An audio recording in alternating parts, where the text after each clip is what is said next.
गुरु प्यारी साध संगत जी, आप सभी को प्यार भरी राधा स्वामी जी। आज जो हम आपको साखी सुनाने जा रहे हैं वो साखी संत कबीर साहब जी की है। जहाँ संत कबीर साहब जी रहते थे वहाँ का जो राजा था वो अपने घोड़े पे चढ़कर अपनी नगरी में सुबह सुबह राजे महाराजाओं की आदत होती थी कि सुबह सुबह सैर में निकलते थे। किसी पेड़ से कोई दातुन वगैरह तोड़ते थे और अपने 2-4 किलोमीटर अपने सैर में सुबह सुबह की ताज़ा हवा लेते थे और मैदान की तरफ निकल जाते थे अपनी नगरी में। तो जब वहाँ का जो राजा था वो अपने घोड़े पर बैठ के सुबह सुबह सैर के लिए जब निकला तो गांव से कुछ ही दूर अपने उस नगरी से थोड़ा दूर आगे ही गया था तो आगे से रास्ते में सामने से एक आदमी आता हुआ दिखाई दिया। तो कबीर साहब ने उससे पूछा, उसको पता था उस आदमी को कि यह राजा है यहाँ के। तो उस इंसान ने उस राजा को प्रणाम किया, दुआ सलाम की उसने। तो आगे से वो जो राजा था वो उस आदमी से पूछने लगा कि भाई आप रात भर कहाँ थे, सुबह सुबह आ रहे हो, कहाँ से आ रहे हो? तो उसने कह दिया जी मैं तो कबीर की नगरी में था, वहां से आ रहा हूं। तो उसका जो मूड था बड़ा गुस्से में भर गया। सोचने लगा कि वो कबीर भी मेरी नगरी में रहता है और ये भी मेरी नगरी में रहता है। अब हैं तो ये सजा देने के लायक, और सुबह सुबह मॉर्निंग का टाइम है, मालिक के नाम लेने का वक्त है, इसको जाने दे। कोई बात नहीं, आज सुबह सुबह ही घर से निकले हो, सारा दिन ऐसा ही हमारा मूड खराब रहेगा, इससे कभी फिर किसी वक्त कभी बात करूंगा। अब वहां से वो आदमी जो था गांव की तरफ आ गया और राजा आगे शहर की तरफ चल दिया रास्ते रास्ते में। अब अभी कोई आधा किलोमीटर आगे गया होगा, 10-5 किला आगे ही निकले होंगे, तो आगे से एक और आदमी सामने से आ रहा था। उसको भी पता था कि यह राजन है यहाँ के। तो उसने भी उसको रामा कृष्णा बोली, दुआ सलाम की उससे राजा जी से, और उसने भी आगे से बोली। और वो जो राजा था वो उस आदमी से पूछने लगा कि भाई आप रात भर कहाँ थे, आप सुबह सुबह कहाँ से आ रहे हो, क्या काम करते हो, रहते कहाँ हो? तो उसने उस गांव का नाम लिया जहाँ से राजा जा रहा था शहर के लिए, घूमने के लिए बाहर, वहीं कर रहने वाला था। उसने भी आगे से यही जवाब दिया कि जी मैं कबीर की नगरी से आ रहा हूँ। अब जब उस दूसरे आदमी ने भी वही जवाब दिया, उसका जो पारा था गुस्से का और चढ़ गया, और ज्यादा गुस्सा हुआ। कहने लगा, रे कबीर की नगरी, कबीर तो मेरी नगरी में ही रहता है। अब उसको गुस्सा तो बहुत आया कि रहते ये भी मेरी नगरी है, मेरे ही राजपाट है, जहाँ तक मेरी सीम है, मेरी ही नगर में रहते हैं, कबीर भी मेरी नगरी में रहता है और ये भी मेरी नगरी में रहते हैं, नाम ले रहा कबीर की नगरी से आ रहा हूँ मैं। अब उसको बड़ा दुख तो हुआ, पर फिर उसने अपने मन को ठंडा किया, अपने दिमाग को, और कहने लगा कोई बात नहीं, इसको भी जाने दे, किसी वक्त फिर पूछूंगा इससे, आएगा कभी न कभी। या किसी से कहकर उनकी पहचान रख ली उस राजा ने, और सोचने लगा मन में कि इनको फिर बुलवाऊंगा, मैं अभी सुबह सुबह जा रहा हूँ कहीं घूमने, घूम कर आता हूँ। मगर अंदर गुस्से से तो वो एकदम लाल हो गया। अब उसको कह दिया जा तू घर चला जा, फिर बात करेंगे आपसे। तो वो इंसान जो सामने से आ रहा था, वो राजा को मिला था, वो गांव की तरफ आ गया, और जो राजा थे वो आगे की तरफ उसने अपने घोड़े को बढ़ाया। जब आगे की दूर गए, अभी 10-15 किलो, कोई 1 किलोमीटर आगे निकले होंगे शहर के लिए, आगे से एक और आदमी आता हुआ मिला रास्ते रास्ते में से। अब उसको भी पता था कि यह राजा है। उसने उसको प्रणाम किया, राजा जी सलामत, उसने भी उसको रामा कृष्णा की। तो वो राजा जो था उस इंसान से भी पूछने लगा कि भाई तो रात भर कहाँ था, सुबह सुबह कहाँ से आ रहा है, रात को कहाँ था? तो उस इंसान ने भी वही जवाब दिया कि राजा जी मैं कबीर की नगरी में था रात को, अब मैं अपने गांव में आ रहा हूँ, अपने घर जा रहा हूँ। अब जब तीसरे आदमी ने भी वही जवाब दिया तो वो गुस्से में एकदम लाल हो गया, कहने लगा कि मैं कबीर का ही पता लेता हूँ कि जो भी कबीर के पास जाता है वो ऐसी उनको पौड़ी पढ़ाते हैं, ऐसा उनको पाठ पढ़ाते हैं कि जो भी आए आपको मिले या आपसे कोई पूछे तो उसको यही कहना कि जी मैं तो कबीर की नगरी से आ रहा हूँ, मैं कबीर की नगरी से आ रहा हूँ, आज कबीर से चल मिलते हैं। तो उस राजा ने उस आदमी को तो भेज दिया और अपना घोड़ा उससे तो बोल दिया कि मैं आपसे फिर बात करूंगा किसी वक्त, और अपने घोड़े को जहाँ कबीर रहते थे गांव के दूसरे पड़ोस के गांव में, उसकी तरफ अपने घोड़े को मोड़ लिया। तो पूछते पूछते गए कि जी कबीर कहाँ रहता है, कहाँ है उसका घर? किसी ने बताया जी उनको पता था कि ये राजा है यहाँ का, पता नहीं क्या काम आए हैं। अब वो राजा के पास गया, वो राजा जो था कबीर साहब के घर पहुंच गया। तो कबीर साहब को पता था कि ये यहाँ के राजा है, बड़े उनके ऊपर खुश हुए, बड़े मेहरबान हुए कि आ जाओ राजा जी बैठो, विराजमान हो। आज आप कैसे गरीब की झोंपड़ी में, आप तो महलों में ऐश करने वाले राजा हैं, आपकी तो बहुत बड़ी वो है ताकत। तो कुछ उन्होंने पानी वगैरह दिया, थोड़ा सा ठंडा हुआ। उन्होंने कबीर साहब ने बड़े प्रेम भरे वचनों से उनसे बात की, नम्रता पूर्वक, मगर उसके अंदर जो जहर भरा हुआ था वो तो निकलना ही था। अब पानी वगैरह पिया या नहीं पिया, बैठा वहां बातचीत करने लगे कि आओ राजा जी बैठो। उनको बैठाया तो वो राजा पूछने लगा कि कबीर ये बता, जो तेरे पास कोई आता है, तू मालिक का कोई थोड़ा बहुत नाम लेता है या नहीं लेता, जो भी वो तेरी तू जाने कि तेरा उसका क्या वो है, हमें पता है कि वो मालिक के नाम से जुड़ा रहता है, मगर जो तेरे पास आता है तो उसको यह पौड़ी यह बात कैसे सिखाते हो आप उनको कि अगर आपसे कोई भी पूछे तो उसको यही कहना कि जी मैं कबीर की नगरी से आ रहा हूँ। अरे वो इंसान भी, वो जो आपके पास पूरी रात भर आपका सत्संग सुनना, आपकी जागरण में रहे, वो भी मेरी ही नगरी में रहते हैं और आप भी मेरी नगरी में रहते हैं, मगर वो 3 आदमी मेरे को रास्ते में मिले जो आपके पास रात भर यहाँ थे, और उन तीनों ने यही जवाब दिया कि जी हम कबीर की नगरी से आ रहे हैं।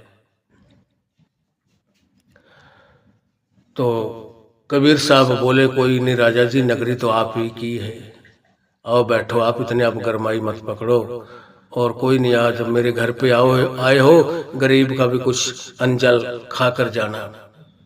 सुबह सुबह आए हो, मॉर्निंग पे निकले हो घर से। तो कबीर साहब ने माता लोई को बुलाया और कहा ऐसा कर, जाके दूध लेके आ, 2 किलो दूध लेके आओ कम से कम। अब उनका कहना था, लेके आई। जब दूध लाई, कहने लगी जी बोली अब क्या करूं इसका? कहने लगा एक पतीली में डाल और चूल्हे पे रख दे और आंच जला नीचे, राजा जी आए हैं, इनको खीर बनाकर खिलाएंगे। उसको ठंडा किया। संतों के प्रेम भरे इतने वचन होते हैं कि हर इंसान उठ नहीं पाता, उनकी बातें सुनते हैं, वो तो अंदर की बातें करते हैं, अंदर का इशारा करते हैं, उनकी बोली में उनकी प्रेम प्यार इतनी नम्रता होती है हद से ज्यादा, वो पत्थर दिल को भी मोम बना देते हैं, वो उनके पास ताकत होती है। अब क्या हुआ, जब माता लोई दूध लेकर आई तो कबीर साहब ने कहा कि ऐसा कर, एक पतीली में डाल के और आंच जला दे, और इसमें जब उबलने लगे तो इसमें चावल डालना, खीर बनानी है हमने। और कच्चे चावल जो खीर के होते हैं वो लाई और उसमें वो डाल दिए। उसके बाद में जब वो उबल गए, बन गई, उसके बाद बोला कि ऐसा कर अब शक्कर ला, क्यों चीनी हुआ नहीं करती थी उन वक्तों में, गुड़ शक्कर होते थे। खीर भी शक्कर से ही बनती थी, चीनी तो अब बनने लगी है, उन वक्तों में चीनी कहाँ होती थी, खाली गुड़ तैयार किया जाता था। और गुड़ में से जो बारीक बारीक रह जाती थी, शक्कर बोलते थे उसको, वो शक्कर अलग तैयार होती थी। तो वो शक्कर डलवाई खीर के अंदर, जब वो बन के तैयार हो गई तो माता लोई कहने लगी, जी अब बताओ क्या करना है। कि ऐसा कर, अब इसमें कम से कम 200-250 ग्राम इसमें नमक डाल दे, 1 पाव के समान इसमें नमक डाला। उसने वो नमक डाल दी, पहले मीठा डलवा दिया, फिर नमक डलवा दिया, फिर बोली जी अब लाऊं, कि नहीं अभी नहीं। ऐसा कर कम से कम 1 पाव इसमें मिर्च पीसी हुई डाल, इसमें पीस कर वो डाल दे। अब उसने डाल दी। जब वो बिल्कुल बन के, पहले दूध डलवाया, फिर चावल डलवाए, फिर शक्कर डलवाई, फिर नमक डलवाया, फिर मिर्च पीस कर कम से कम 1 पाव मिर्च पिसी हुई उस खीर के अंदर डलवा दी। उसके बाद माता लोई ने पूछा कि जो कबीर साहब के घर से थी उनकी धर्म पत्नी, कहने लगी जी अब बताओ मैं क्या करूं। तो कबीर साहब ने उस वक्त कहा कि हमारे घर पे हमारे मेहमान राजन आए हैं, ऐसा करो आप 2 थालियों में हमें निकाल के दो, हम खाएंगे। तो जब वो निकाल के लाई, अब वो राजा देख रहा था, तो कहने लगा वो राजा कि भाई ये खीर है, ऐसे ही खीर तैयार होती है, ये तो आपने किसी भी काम का, सारे दूध को भी खराब कर दिए, चावल भी खराब हो गए, अब इसमें कम से कम 250-300 ग्राम नमक डलवा दिया, पिसवा कर इतनी ही मिर्च डलवा दी, ऐसी खीर होती है, ये तो जहर बनवा दिया आपने, किसी भी काम की नहीं रही, ये मैं तो नहीं खाऊंगा। अब वो उस राजा ने मना कर दी। तो कबीर साहब ने, वो तो एक उनको राजा उसको दिखा रहे थे, उस राजे को था तो उसमें कुछ नहीं, ना नमक थी उसमें, खाली शक्कर थी, खीर बनी हुई थी बढ़िया, मगर संतों के दिखावे में पता नहीं क्या क्या कुछ होता है, उसको हर एक नहीं समझ पाता। जब वो कबीर साहब खा रहे इतने प्रेम से, उसको कोई मिर्च नहीं लग रही, कोई नमक नहीं लग रहा, और राजा ने मना कर दी, भाई ये तो मैं नहीं खाऊंगा, इस इतना गंदा, आपने सारे दूध को भी खराब कर दिया, चावल भी खराब गए, शक्कर भी, अब इसमें नमक और मिर्च इतनी डलवा दी आपने, ये खाने लायक थोड़ी है, मैं तो नहीं खाऊंगा इसको। तो जब कबीर साहब ने खा ली, एक थाली में खीर अपने हिस्से की, दूसरी वापस भेज दी कि ले जाए, अपने घर वाली को, माता लोई को दे दी। तो वो थाली के राजन तो मना कर रहे हैं, कहते हैं मैं पानी ले लूंगा मगर खीर नहीं खाऊंगा, ये खीर तो आपने किसी खाने के लायक ही नहीं छोड़ी। तो कबीर साहब ने खीर खाने के बाद में बातचीत करने लग गए। तो कबीर साहब कहने लगे उस राजा से कि राजन यह नगरी तो आपकी है, मगर जैसे मैंने यह खीर तैयार करवाई है, जैसे मैं बताता गया हूँ वैसे ही इसने खीर बनाई है, और मैंने वो खा ली, आपने नहीं खाई। अब आपको क्या पता ये क्या चीज बन गई थी, क्या राज था इसके अंदर, मगर मैं तो आप ही को यहाँ का राजा मान लूंगा कि ये नगरी आपकी है, मैं अब तेरे साथ चलता हूँ। कबीर साहब ने कहा उस राजा से कि मैं आपके साथ चलूंगा आपके घर, अगर आप बताते जाना उसको, आप इसी तरीके की खीर बनवा के अपनी ही रानी से इसी तरीके के दिखा देना, तो मैं मान जाऊंगा कि इसकी चलती है, इसका हुक्म मानते हैं। जब आपकी घर वाली ने यह हुक्म ना माना, इस तरीके की खीर आपको ना बना कर दी, तो और आम दुनिया तो मानेगी कौन, आपकी बात कौन मानेगा। तो राजा बड़े उसमें पावरफुल था, वो कहने लगा मेरे घर वाली जो है रानी, वो मेरा कहना ना माने, चाहे आप खाना या मत खाना, जैसे मैं कहता जाऊंगा ऐसे बनाएगी वो, चाहे वो कुछ भी बने। कहने लगा, कबीर साहब कहने लगे उस राजा से कि राजा जी चलो मैं आपके घर चलता हूँ, और आप अपनी रानी से बगैर कुछ बोले जबान से इसी तरीके की खीर बना के दे दे हमको, मैं खाऊंगा बड़े प्यार से। तो राजा कहने लगे चल। कहने लगे नगरी का तो बाद में पता चलेगा किसकी है किसकी नहीं है, तो अपने घर वाले से इसी तरीके की खीर को बनवा कर दिखा देना। अब जो राजा थे और वो कबीर साहब भी उनके साथ चले। जब उस राजा के महल में गए, कबीर साहब को बैठा लिया। बैठ के कबीर साहब भी और वो भी उतरे घोड़े से, घोड़े को बांध कर बैठे। उसने अपनी रानी को आवाज लगाई, बोला तो रानी आई। हाँ जी बोलो, क्या हुक्म है? कहने लगा ऐसा कर, महात्मा आए हैं हमारे घर पे और खीर बना। 1-2 किलो दूध लेकर एक पतीली में डालकर और जैसे जैसे मैं बताता जाऊं ऐसे करते जाना। जो जिस तरीके से मैं बनवाऊं उस तरीके की आप खीर बनाकर हमको दे देना। कहने लगी ठीक है जी। अब उसने पहले दूध मंगवाया, वो ले आई। क्यों, राजाओं के पास क्या कमी होती है? घर में घी दूध हर चीज की मौज होती है, सातों न्यामतें होती है राजाओं के पास।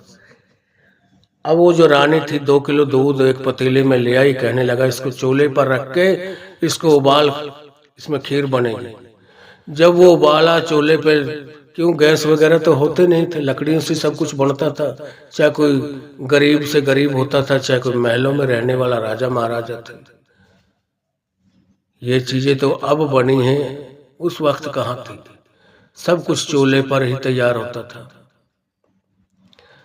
अब क्या हुआ, उसने जब वो दूध रख दिया, उसके नीचे आंच जला दी, जब वो उबलने लगा तो कहने लगा राजा कि अब खीर वाले चावल डाल, इसमें खीर बनानी।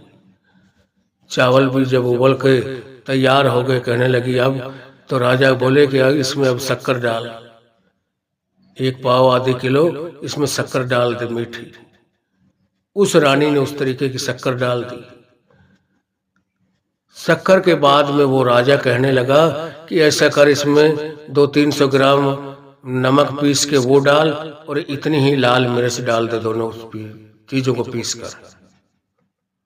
जब नमक और मिर्च का नाम लिया तो वो रानी जो थी अपने ही पति से, जो राजा था, कहने लगी कोई मैं पागल नहीं हूं, मैं मूर्ख नहीं हूं, लोग मेरे से क्या कहेंगे? खीर अब बन के शक्कर डाल दी मैंने, दूध में चावल डाले हैं फिर शक्कर डाली है, खीर बन के तैयार हो चुकी, क्यों आप खराब करवाते हो? ऐसे हमने तो कभी सुनी नहीं ना देखी, ऐसे खीर थोड़ी बनती है। तो राजा कहने लगा जी मैं आपसे बोल रहा हूं ना, वो कुछ भी बन रहा है, चाहे आप उसमें मिर्च और नमक डाल दीजिए और इतना इतना। तो रानी कहने लगे जी ये मेरे बस की नहीं है, ये मैं नहीं डालूंगी। तो तेरा पता नहीं कि कोई मजाक कर रहा है तो क्या कर रहा है, हकीकत क्या है उस चीज का मेरे को कोई पता नहीं। मेरे को तो कल को पता नहीं, तो मेरे दिमाग की आजमाइश ले रहा है, कोई और भी सुनेगा तो वो क्या कहेगा कि राजा तो पता नहीं तेरे से देख रहा था तेरा दिमाग कितना है, कितनी एक ये जैसे मैं कहता हूँ वो चीजें डालती कि नहीं डालती। खीर में कभी मिर्च नमक थोड़ी डलते, वो खीर थोड़ी रह जाती। तो उसने, राजा ने बड़ा उससे कहा कि मैं आपको हुक्म कर रहा हूं ना, मैं आपका पति हूं, राजा हूं, जैसे भी मैं आपको कहता जा रहा हूं ऐसे डालती जा। कहने लगी मैंने दूध में चावल डाले हैं, शक्कर डाल दी, बिल्कुल खीर बन के तैयार है, ये चीजें मेरे से नहीं डलेंगी। आप कुछ भी कहो, मैं पागल नहीं हूं, मैं कोई कपड़े नहीं फाड़ रही हूं, कोई गलत काम नहीं करती, मैं ऐसी खीर मेरे से नहीं बनेगी, किसी से बनवा लो। तो राजा ने काफी हठ करने के बाद भी उस रानी ने उस तरीके की खीर नहीं बनाकर दी। जब उस तरीके की खीर नहीं बनाकर दी, उस वक्त कबीर साहब उस राजा से कहने लगे कि राजन, जब आपकी औरत, आपकी रानी ही आपके हुक्म नहीं मानती, आपका हुक्म नहीं मानती, आपके हुक्म में नहीं है, तो आम जो जनता है, आम प्रजा है, वो आपकी बात को कैसे मानेगी? अब बता, इस नगरी के राजा आप हो या मैं हूं? इस नगरी के राजा बनने का हक किसको है? तो राजा ने हाथ जोड़ लिए, कबीर साहब के आगे कहने लगे कि गुरुजी, अगर कोई हुक्म की पालना करते हैं तो वो आप ही का परिवार है। चाहे आप उसको कुछ भी कहते हो, वही काम करती जाती है, वो कभी भी उसमें बदलाव नहीं करती और ये भी नहीं पूछती कि आप ये क्यों डलवा रहे हो, क्या वजह है। तो जब यह बात कबीर साहब ने उस राजा से कही कि राजन अब बताइए, इस नगरी के राजा आप होने चाहिए कि मैं होना चाहिए, जिसकी बात को हर इंसान मानता है और आपकी तो बात को आपके घर वाले ही नहीं मानती, और तो आम दुनिया वाले और नगरवासी तो आपकी बात को क्या अहमियत देंगे, क्या बात की मान करेंगे आपकी बात का, जब आपकी औरत ही नहीं आपका कहना मान रही थी। तो उसको बड़ी शर्म आई, बड़ा सर झुक गया उसका, हाथ जोड़ लिए, कहने लगे गुरुजी, अगर इस नगरी के कोई हकदार हो, राजा बनने के लायक हो, वो आप हो। क्यों आप कहीं भी चले जाते हो, आपकी बात को ना तेरे घर परिवार का कोई उलटता है, ना कोई और आम आदमी। जिसको जो बोलते हो, अगर किसी जंगल के शेर वगैरह को भी देखोगे ना, जो पशुओं में आते हैं, जिनको कोई पता नहीं सिर्फ मांस खाना है, वो भी संत के आगे, जिसने अपने मन को जीत लिया होता है, इतने मन को निर्मल किया होता है, निर्मल मन के आगे शेर वगैरह जो होते हैं, सांप भी अपना मुख उनके चरणों पर रख देते हैं। शेर जो है वो भी अपना सर उनके कदमों में रख देता है, माथा टेकता है।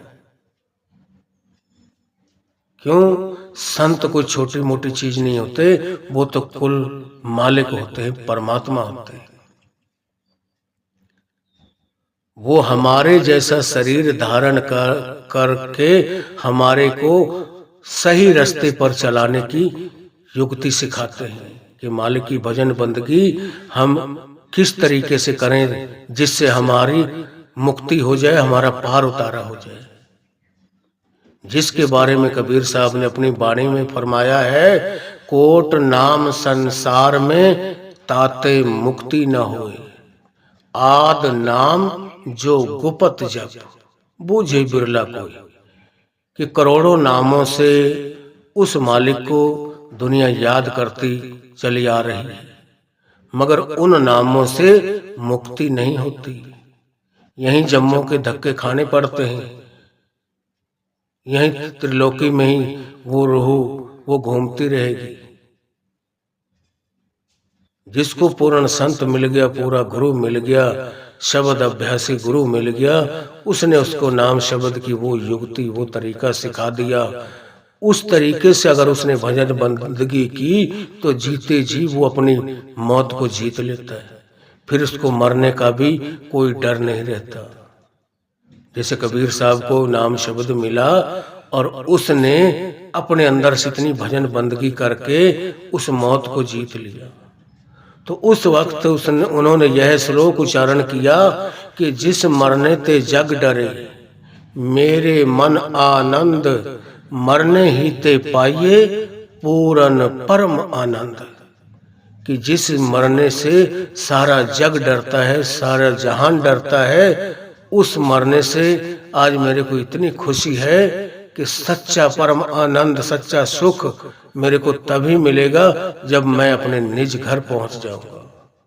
क्यों? यह जो नगरी है, यह दुखों सुखों की नगरी है।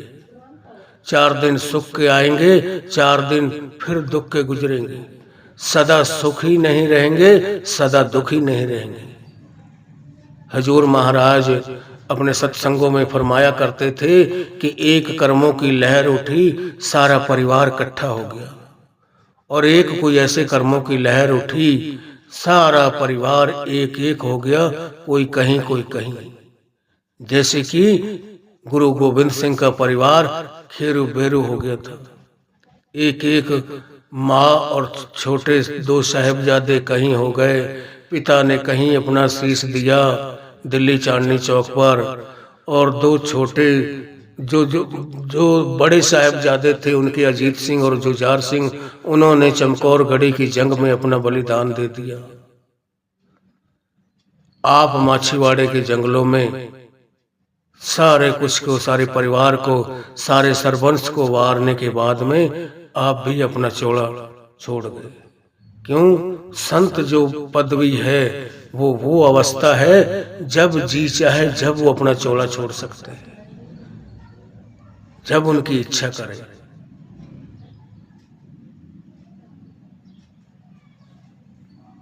तो संतों के आगे हर चीज झुकती है, संत ही परमात्मा होते हैं। जैसे कबीर साहब ने एक जगह और फरमाया कि मन भया तोता उड़कर गया आकाश, सतलोक खाली पड़ा साहिब संता के पास। कि वो सचखंड जो सतलोक है वो तो भाई खाली है, वहां उस सिंहासन पे बैठने वाला तो हमारे बीच में घूम रहा है संत रूप लेकर। इसीलिए स्वामी जी ने अपनी वाणी में फरमाया है, सतगुरु को तुम मानुष मत जानो, वे हैं सतपुरुष की जान, धरी देह मानुष की सतगुरु ने, ज्यों त्यों तेरा करें कल्याण। हमारा तो वो कल्याण, हमारा वो उद्धार करने के लिए हमारे जैसा शरीर धारण करके आते हैं। मगर इस चीज के बारे में पता कब चलता है? जब इन आंखों से नीचे नीचे हमारे 9 द्वारे हैं जिनके जरिए हमारा ख्याल पूरी दुनिया में फैला रहता है। और जब जिसको वो पूर्ण संत मिल गए, पूरा गुरु मिल गया, 5 नाम शब्द की युक्ति मिल गई, फिर उसने वो भजन बंदगी पर बैठे कमाई करी, पैरों के तलवों से सूरत को समेट के इन दोनों आंखों के बीच में यहाँ लाया। यहाँ हमारी आत्मा और परमात्मा का वास है। तीसरी आंख है जिसको शिव नेत्र आंख बोलते हैं। इन आंखों से नीचे नीचे यह जो बाहरी आंखें हैं, यह तो फना होने वाली चीजों के दर्शन करती हैं, जो चीज सदा रहने वाली नहीं है। और जो सदा अमर हर वक्त रहने वाली जो चीज है वो हमारी अंदर की आंख, जिसको तीसरी आंख बोलते हैं, शिव नेत्र आंख भी बोलते हैं, जो कि शिव जी के खुली हुई दिखा रखी है। शिव जी महाराज के माथे में वो तीसरी आंख खुली दिखा रखी है, उसका कोई दृश्य भी देखना चाहे तो। इसी तरीके की वो आंख हर एक इंसान के अंदर है। उस आंख से उस चीज के दर्शन होते हैं जो कभी मिटती नहीं, जो कभी खत्म नहीं होती, जो कभी भी फना होने वाली चीज नहीं होती, वो सिर्फ उसके दर्शन करती है। और ये बाहरी आंखें खत्म होने वाली, फना होने वाली चीजों का दीदार कर सकती हैं। तो जो हम अपनी मुक्ति चाहते हैं, सदा सदा के लिए परमात्मा की गोद में जाकर बैठना चाहते हैं, तो जिनको पूर्ण संत सतगुरु मिल गए, जो 5 नाम शब्द के भेदी हैं गुरु, उनसे वो नाम की दीक्षा लेकर और उनके हुक्म और भाने में रहते हुए भजन बंदगी को पूरा वक्त देंगे, तो वो भी इन 9 द्वारों को खाली करके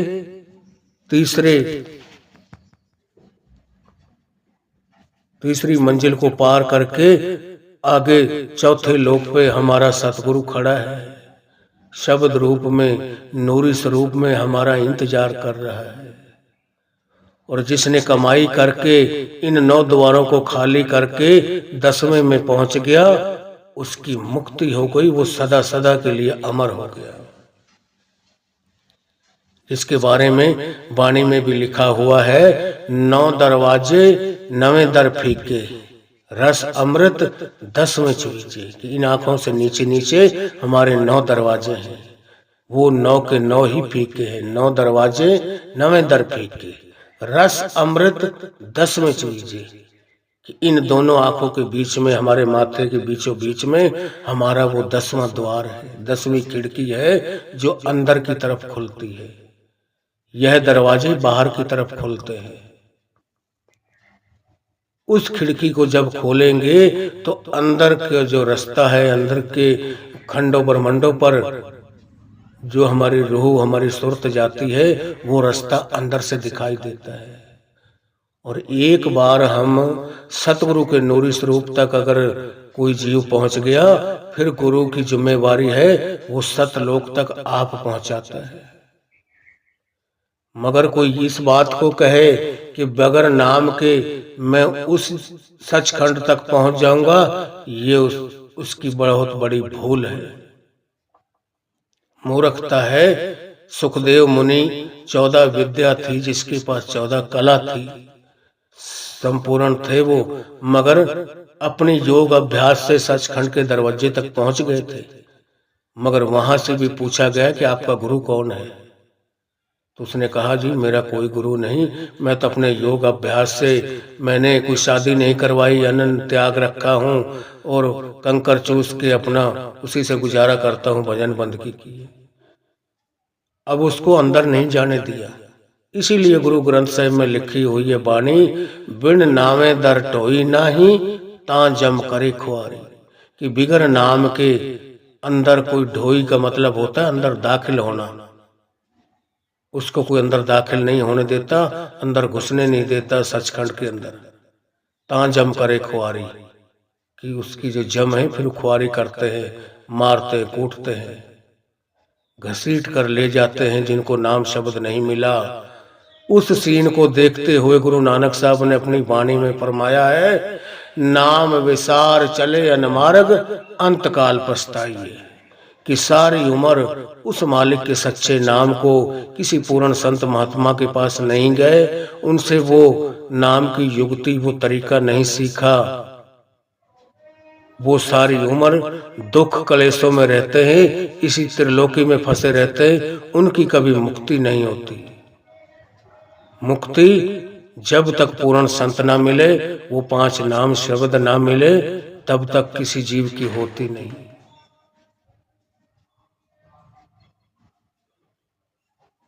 पूरे गुरु की भी उस वक्त पहचान होती है जब हम इन 9 द्वारों को खाली करके 10वें में पहुंचते हैं। उस वक्त हमें गुरु का पता लगता है कि गुरु क्या हस्ती है, क्या ताकत है। वो आम इंसान हमारे जैसे लगते, मगर वो खुद परमात्मा होते, जिसके बारे में स्वामी जी ने भी अपनी वाणी में फरमाया है, गुरु मोहे अपना रूप दिखाओ, यह तो रूप धरा तुम सरगुण, याते जीव जगाओ। इससे तो जीवों को जगाते हो कि असल युक्ति, असल तरीका क्या है। शब्द रूप जो रूप तुम्हारा सोई अब दर्शाओ, गुरु मोहे अपना रूप दिखाओ, कि जो तुम्हारा शब्द रूप है, वाणी रूप है, उस रूप से मेल करवाओ। फिर आता है, यह भी रूप प्यारा मोको, कि यह भी रूप प्यारा है मेरे को, यह एक जरिया है, इस ही से उसको दर्शाओ।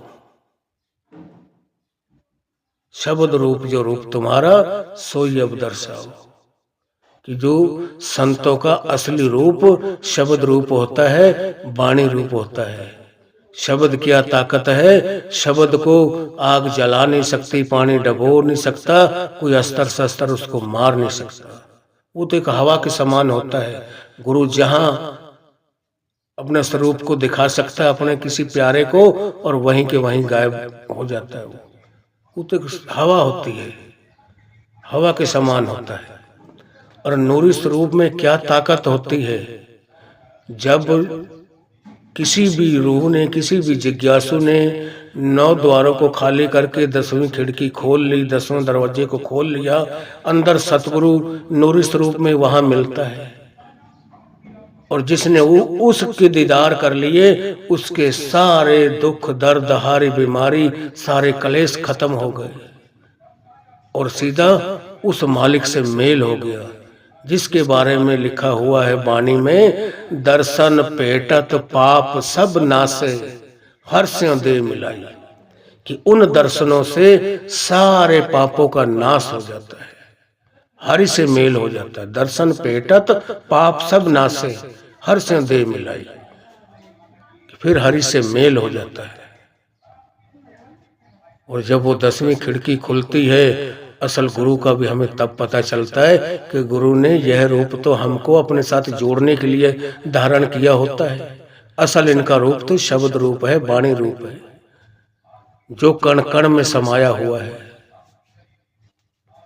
साईं बुल्ले शाह का भी जब वो 10वां द्वार खुला, उनके गुरु शाह इनायत थे, तो वो अपने गुरु के बारे में उन्होंने बखान किया कि मौला आदमी बनाया, कि वो जो खुद खुदा है हमारे जैसा ही शरीर लेकर हमारे बीच में घूम रहा है।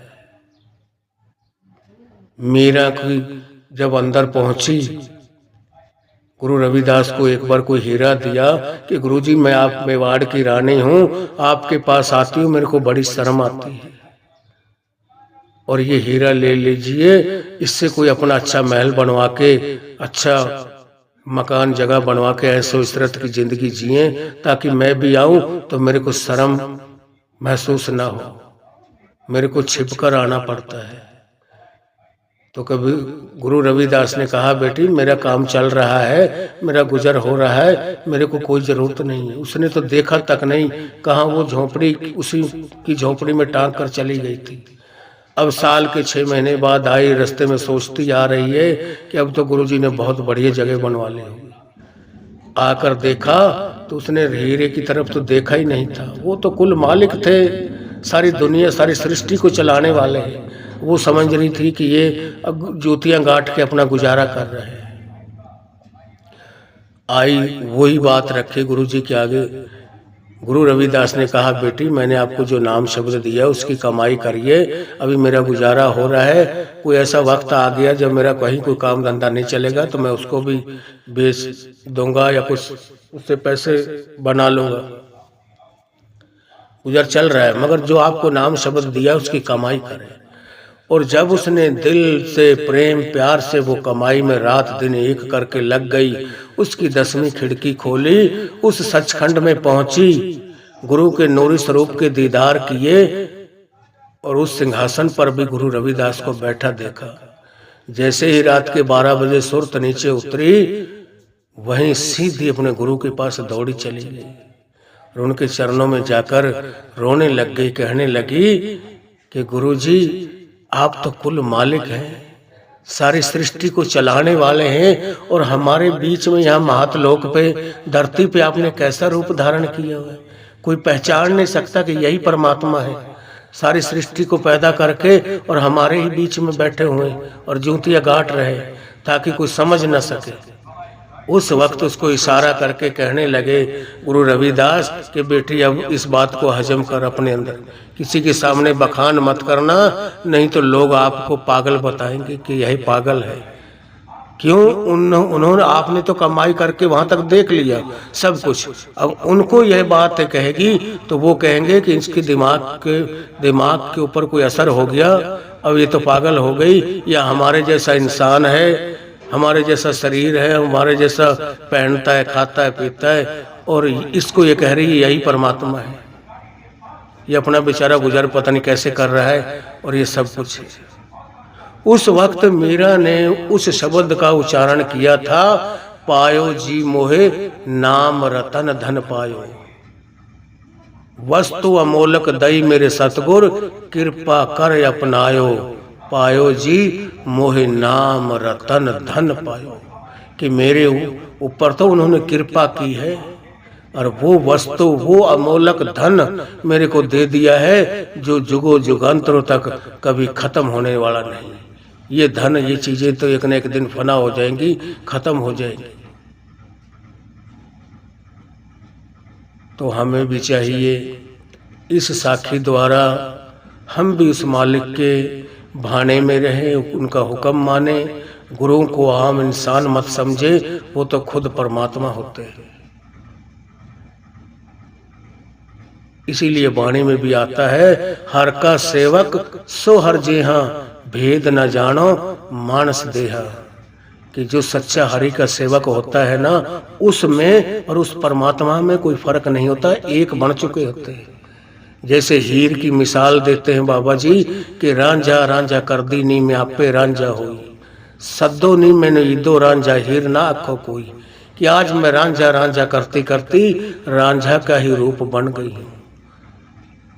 इसी तरीके से वो वाणी में लिखा हुआ है कि हर का सेवक सो हर जे, कि जो सच्चे हरि के सेवक बन जाते हैं, सारी वासनाओं को, सारे काम क्रोध लोभ मोह अहंकार पांचों विकार निकाल देते हैं, वो उस हरि का रूप बन जाते हैं। उस परमात्मा में और उनमें कोई फर्क नहीं रहता। हर का सेवक सो हर जेहा, भेद न जानो मानस देहा, कि यह भेद मत जानो कि यह तो हमारे जैसा आम इंसान है। वो इंसान नहीं होते, फिर खुद भगवान बन जाते हैं। तो हमें भी चाहिए, आज जो हमने साखी है कबीर साहब की सुनाई, और आगे से आगे उसी को बढ़ाते चले गए, कहाँ तक पहुँचे हैं।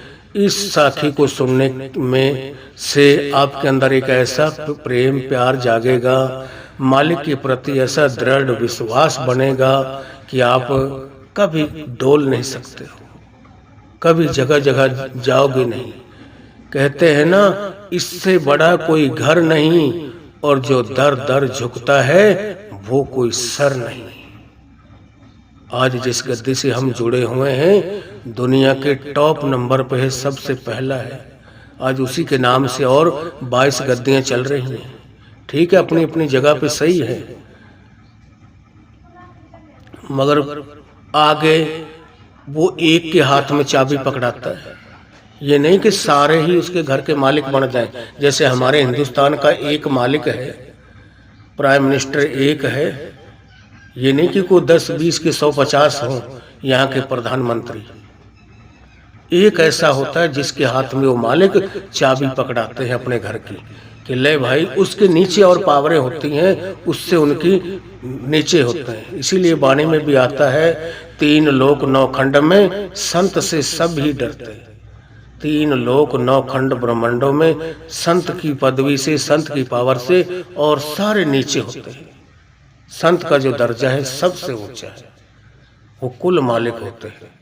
और जिसको दें जिसको ना दें, जिसको जिस हालात में रखें, ये उनके हाथ में चाबी होती है। इसीलिए वाणी में आता है, अनहद पूंजी संतन हथ राखी कुंजी, होरत दर खुले नाही प्रभ ऐसी बनत बनाई है, कि और किसी से वो हमारा जो ये माथे के बीच में 10वां द्वार है, इसको खोलने की चाबी पूर्ण संतों के पास होती है। जब तक उनकी हम संगत में, उनकी शरण में नहीं जाएंगे, उनसे नाम शब्द की दीक्षा नहीं लेंगे, वो रास्ता हमें कभी मिलेगा नहीं। तो हमें भी चाहिए इस साखी को सुनकर ज़्यादा से ज़्यादा कमेंट करें, हमें बताएं हम कौन से एरिया से सुन रहे हैं, इस साखी में हमने क्या सही बोला, क्या गलत बोला, कोई कमी हो उसके बारे में भी हमें बताना कि आपने यहाँ से यह गलत कहा है, ताकि हमें आगे से हम उस चीज को सुधार सके, हम अपनी गलती को का एहसास कर सके। और आप अगर हमारे रूहानी साखियाँ चैनल पर नए हैं तो हमारे चैनल को लाइक व सब्सक्राइब जरूर करें, और यह भी लिखें कि जी हम कहाँ से सुन रहे हैं, कौन से स्टेट से, कैसी लगी यह साखी, इसके बारे में भी जरूर लिखना। राधा स्वामी जरूर लिखना। राधा स्वामी।